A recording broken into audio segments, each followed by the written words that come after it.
நம்ம காராமணி தோட்டத்துக்கு களை வெட்டி முடிச்ச அப்புறம் தண்ணி வந்து பாத்தீங்கன்னா பாய்ச்ச போறோம். அதுக்காக தான் கால்வா வந்து பழுத்துட்டு இருக்கோம். 3 ஜாடிக்கு ஒரு கால்வா போட்டு தண்ணி வந்து மாற போறோம். ஏன் ப்ரோ ஒவ்வொரு ஜாடிக்கும் தனியா தண்ணி மாறலாமே, அப்படித்தானே எல்லாரும் மாறுவாங்க அப்படின்னு வந்து கேக்குறீங்களா நண்பா?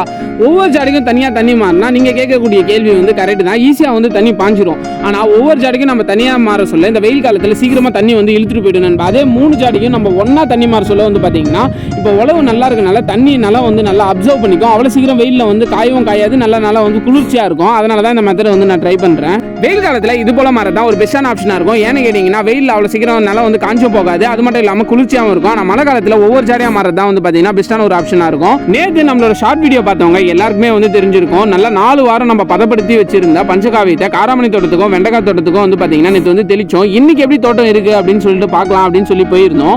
இவ்வளவு நாள் வெண்டைக்காய் தோட்டம் வந்து பாத்தீங்கன்னா வளராம அப்படியே வந்து இருந்துச்சு. இன்னைக்கு கொஞ்சம் வித்தியாசம் தெரியற மாதிரி இருக்கு. செடியும் வந்து பாத்தீங்கன்னா நேத்துக்கு இன்னை விட கொஞ்சம் ஹைட்டா வந்த மாதிரி இருக்கு நண்பா. நன்றி.